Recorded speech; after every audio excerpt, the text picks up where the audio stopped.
एक बार भगवान बुद्ध के पास एक आदमी आता है। आदमी के चेहरे पर उदासी साफ साफ नजर आ रही थी। बुद्ध ने उसको देखते ही उससे पूछा, बताओ तुम्हारे दुख का कारण क्या है। आदमी बुद्ध के आगे हाथ जोड़ता है और कहता है, महात्मा जी, अपने जीवन से बिल्कुल निराश हो चुका हूँ। मेरे जीवन में कोई भी खुशी है ही नहीं।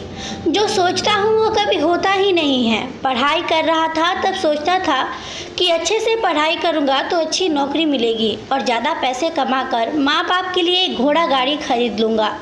अपने पत्नी और बच्चों को प्रवास कराऊंगा। लेकिन अच्छे से पढ़ लिख कर भी नौकरी मिली तो सही, लेकिन इतने पैसे नहीं मिलते जिनसे ये सारी इच्छाएं पूरी कर सकूं।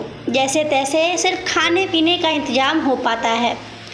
काम पर जाना और घर आना, बस यही मेरी ज़िंदगी बन चुकी है।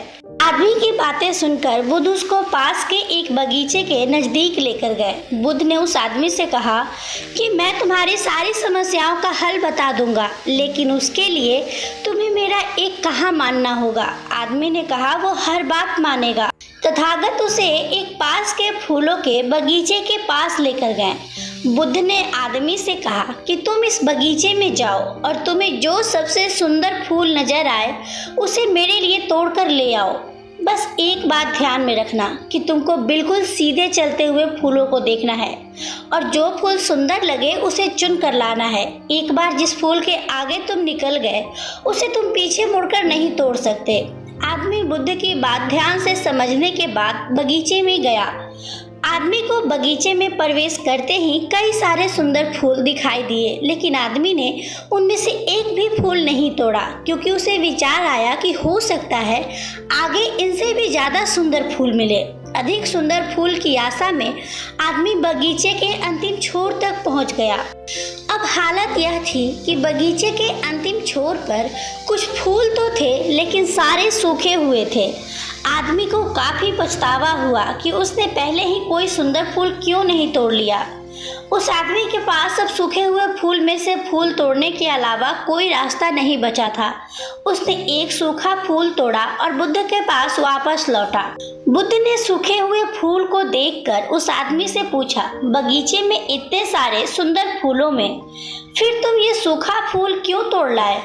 आदमी ने कहा, इस विचार से कि आगे और अधिक सुंदर फूल मिलेगा, मैंने सभी सुंदर फूलों को पीछे छोड़ दिया, इसलिए मुझे अंत में यह सूखा हुआ फूल तोड़कर लाना पड़ा। महात्मा बुद्ध ने कहा कि यही समस्या तुम्हारी भी है। यह बगीचा तुम्हारा जीवन है और इसमें वो सभी तरह के फूल, छोटी मोटी खुशियां हैं। तुमने ज़्यादा बड़ी खुशी के आशा में इन सभी छोटी छोटी खुशियों को पीछे छोड़ दिया है। घोड़ा गाड़ी पाकर शायद तुम्हारे माता पिता इतने खुश ना हो जितना तुम उनके पास बैठकर उनसे बातें करोगे, उनकी सेवा करोगे तब होंगे। किसी बड़े पर्यटन स्थल पर जाकर तुम्हारे बीवी बच्चे खुश हो सकते हैं, लेकिन उससे भी ज़्यादा खुश वो तब होंगे जब तुम उनके साथ समय बिताओगे, उनसे प्यारी बातें करोगे, उनके साथ खेलोगे, उनके साथ अपने मन की बात साझा करोगे। महात्मा बुद्ध की बातें उस आदमी को समझ में आ गई और उसकी विचारधारा बदल गई।